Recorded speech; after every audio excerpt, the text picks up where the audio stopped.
This is strictly an educational video.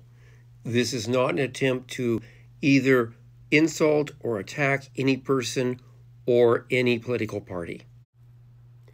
I recently completed reading an article from August 4 in The Guardian. It cites Ron DeSantis, a person who is campaigning to be the presidential nominee for one of the major political parties, as saying, well, I think he was trying to say that he was going to lay off quite a few civil servants. It's not quite the language he used. Let's get into that in a moment. Mr. DeSantis is cited as saying to the effect that he would slit the throats of many civil servants. First, I want to comment on the role of civil servants. You'll understand why this caught my attention. Political leaders need civil servants.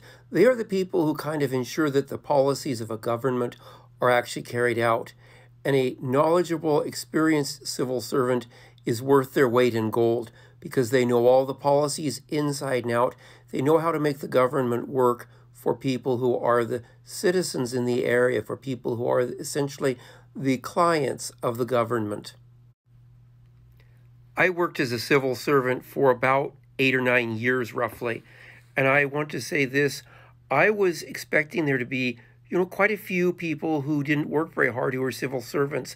What I found was the majority of my colleagues were hardworking people who were quite happy to stay and work for maybe a couple hours a day after work to be able to make sure things that needed to be done to help people who were needing government assistance could get that assistance and could get it quickly. I believe the comments attributed to Mr. DeSantis demeaned and dehumanized and degraded civil servants. The comments did not honor the inherent worth and dignity of people working in the civil service. I think there's quite a bit we can learn from this case. This case study helps us understand that how we word things is very, very important.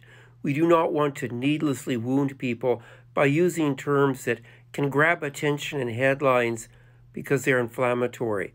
We want to use comments and terms that are accurate, that say what we're planning on doing, and that are not incendiary.